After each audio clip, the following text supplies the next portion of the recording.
ശ്രീ വസീഫ് ഇപ്പോൾ നമുക്കൊപ്പം telephone line ചേരുകയാണ്. ശ്രീ വസീഫ്, നോക്കൂ, അംഗപരിമിതനെ പോലും വെറുതെ വിടുന്നില്ല. അദ്ദേഹം പറയുന്നു, എനിക്ക് അംഗപരിമിതൻ എന്നുള്ള പരിഗണനയൊന്നും വേണ്ട, പക്ഷേ മാനുഷിക പരിഗണന തന്നോട് കാട്ടണമെന്ന്. എന്താണിത് നടക്കുന്നത്? ഇത്രയധികം വിമർശനങ്ങൾ ഉണ്ടായിട്ടും ഒരടി പിന്നോട്ടെന്നല്ല, തുടരെ തുടരെ ഇത്തരം സംഭവങ്ങൾ റിപ്പോർട്ട് ചെയ്തുകൊണ്ടിരിക്കുകയാണ്. നിങ്ങളുടെ പേര് എനിക്ക് അറിയില്ല, ഓർമ്മയില്ല. ഞാൻ യാത്രയിലാണ്. എന്റെ പേരിന് പ്രസക്തിയില്ല, താങ്കൾ മറുപടി പറഞ്ഞോളൂ. ഞാൻ പറഞ്ഞോളാം. ഓക്കെ, ആരായാലും നിങ്ങൾ ഇങ്ങനെ വലിയ ഇപ്പൊ നേരത്തെ ജ്യോതികുമാർ ചാമക്കാല പറയുന്നത് കേട്ടു. ഇവിടെ ഡിവൈഎഫ്ഐയെ സംബന്ധിച്ചിടത്തോളം ഒരു അക്രമവും ഉണ്ടാകരുത് എന്ന് ആഗ്രഹിക്കുന്ന ആളുകളാണ് ഞങ്ങൾ. പക്ഷെ നിങ്ങൾ കാണേണ്ടത്, കഴിഞ്ഞ ദിവസം ഷൂ എറിഞ്ഞു, മുഖ്യമന്ത്രിയുടെ വാഹനത്തിന് നേരെ ഷൂ എറിഞ്ഞതിന് ശേഷമാണ് KSUവിന്റെ സംസ്ഥാന പ്രസിഡന്റ് പറയുന്നത്, ഞങ്ങൾ ഇനി മുതൽ ഷൂ എറിയൽ സമരം നടത്തും. അപ്പൊ നാളെ ഇവരിനി മറ്റെന്തെങ്കിലും എറിഞ്ഞിട്ട് അവർ പറയും, ഞങ്ങൾ നാളെ മുതൽ ഇനി ഈ സമരമാണ് ആരംഭിക്കുന്നത്. എല്ലാം ഇവർ ചെയ്തു കഴിഞ്ഞിട്ടാണ് ഇവർ പറയുന്നത് ഞങ്ങൾ ഇന്നത് രീതിയിൽ ചെയ്യുകയാണ് എന്നുള്ളത്.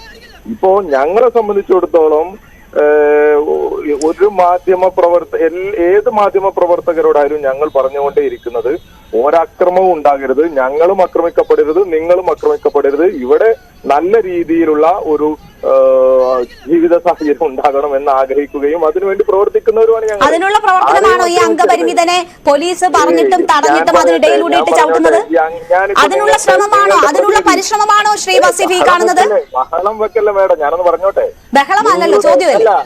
അല്ല, ഒരു അംഗപരിമിതരുടെ സംഘടനയോ മറ്റോ വന്ന് ഒരു പ്രതിഷേധം നടത്തിയതല്ല. ഇത് ബോധപൂർവം കേരളത്തിൽ കുഴപ്പമുണ്ടാകണം. നേരത്തെ കുറച്ച് അമ്മമാരെ ഇറക്കി ഈ കനകോലുവിന്റെ ഒരു പ്രതിഷേധം വന്നു. ഇപ്പോ അംഗപരിമിതരെ ഇറക്കി. ഈ അംഗപരിമിതരാണെന്ന് ഞാൻ നിങ്ങളുടെ സുഹൃത്ത് അയച്ചു തന്ന, മാധ്യമ പ്രവർത്തകർ അയച്ചു തന്ന വീഡിയോ ഇപ്പൊ ജസ്റ്റ് കണ്ടു. ആ കാണുമ്പോൾ ആർക്കും മനസ്സിലാവും ഇത് ഈ പുറത്തുനിന്ന് വന്ന വോളണ്ടിയർ ആണെന്ന് തോന്നുന്നു. ആരാന്ന് ഞാൻ കൃത്യമായിട്ട് അറിയില്ല. അവർ വന്നപ്പോ അവര് ഇതാണെന്നൊന്നും അവർക്ക് അറിയില്ല. ചെയ്തിട്ടുണ്ടെങ്കിൽ തെറ്റ് തന്നെയാണ്. പക്ഷെ അവർ ഈ അംഗപരിമിതനാണ് എന്നൊന്നും അറിഞ്ഞിട്ടാവില്ല ഈ അക്രമത്തിനൊന്നും നേതൃത്വം കൊടുത്തത്. അല്ലെങ്കിൽ അംഗപരിമിതനാണ് എന്നുള്ളത് കാണാമല്ലോ, അതല്ല അദ്ദേഹം അംഗപരിമിതനല്ല എന്നിരിക്കട്ടെ. ആരാണെങ്കിലും ഈ രീതിയിൽ പോലീസ് അവരെ പിടിച്ചു മാറ്റുന്നുണ്ടല്ലോ. ക്രമസമാധാനം ആരുടെ ചുമതലയാണ് ശ്രീ വസീഫ്? അവരെ ആരാണ് ഈ പരിപാടി ഏൽപ്പിച്ചിരിക്കുന്നത്? എത്രയെടുത്ത് നമ്മൾ കാണുന്നു. ആരോ ആവട്ടെ, ആരും ആക്രമിക്കപ്പെടരുത്. അത് അംഗപരിമിതി ഉള്ള ആളാവട്ടെ, അംഗപരിമിതി ഇല്ലാത്ത ആളാവട്ടെ, മാധ്യമ പ്രവർത്തകരാവട്ടെ, ആരും ആക്രമിക്കപ്പെടരുത്. ഇങ്ങനെ ഓടുന്ന വാഹനത്തിന്റെ മുമ്പിലേക്ക് ഇങ്ങനെ ഒരാളെ ഇറക്കി വിടുക, അല്ലെങ്കിൽ ഇങ്ങനെ ഒരാള് സമരത്തിന് ഇറങ്ങി വരിക എന്നുള്ളതും നമ്മൾ ശ്രദ്ധിക്കേണ്ടതുണ്ട്. ഇതിന്റെ പിന്നിലും ഗൂഢാലോചനയുണ്ട് എന്ന് നിങ്ങൾ സംശയിച്ചോളണം. ഇങ്ങനെയുള്ള ഒരാളെ ഈ അതിന് മുന്നിലേക്കല്ല, വാഹനത്തിന് സൈഡിലേക്കാണ്. നിങ്ങൾ SFI നടത്തിയ, ഗവർണർക്കെതിരായി നടത്തിയ പ്രതിഷേധം കണ്ടല്ലോ. അത് വാഹനത്തിൽ പോയി മുട്ടി ഇടിച്ചുകൊണ്ടാണ്. അതും കരിങ്കൊടി പ്രതിഷേധമായിരുന്നു വസീഫ്. SFI നടത്തിയതും കരിങ്കൊടി പ്രതിഷേധമായിരുന്നു. അത് വാഹനത്തിന് മുന്നിൽ പോയി ഇടിച്ച് വാഹനത്തിന് കേടുപാട് സംഭവിച്ചു. 76,000 രൂപയുടെ കേടുപാട് സംഭവിക്കുന്ന രീതിയിലുള്ള പ്രതിഷേധമാണ് അവിടെ നടന്നത്.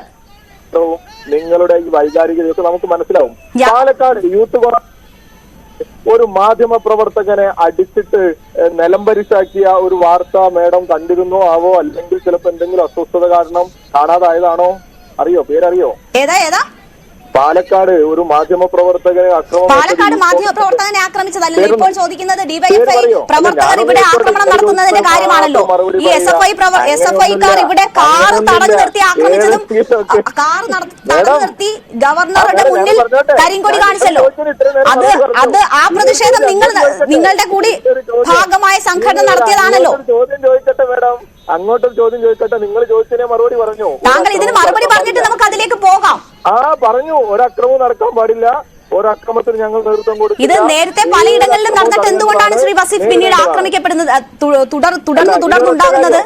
ഈ ഒരു കാര്യം ഞാൻ അങ്ങോട്ട് ചോദിക്കട്ടെ. മറ്റേ പാലക്കാട് യൂത്ത് കോൺഗ്രസുകാര് ഒരു മാധ്യമ പ്രവർത്തകനെ ആക്രമിച്ചു. വലിയ രീതിയിൽ അദ്ദേഹത്തിന് അക്രമം നേരിട്ടു. വലിയ പ്രതിഷേധമുണ്ട്. അദ്ദേഹം പരാതി കൊടുത്തു. ആ പേരറിയോ നിങ്ങൾക്ക്? ആർക്കാണ് സംഭവിച്ചത്? എന്താ കാര്യം ഒന്ന് പറയാൻ പറ്റുമോ?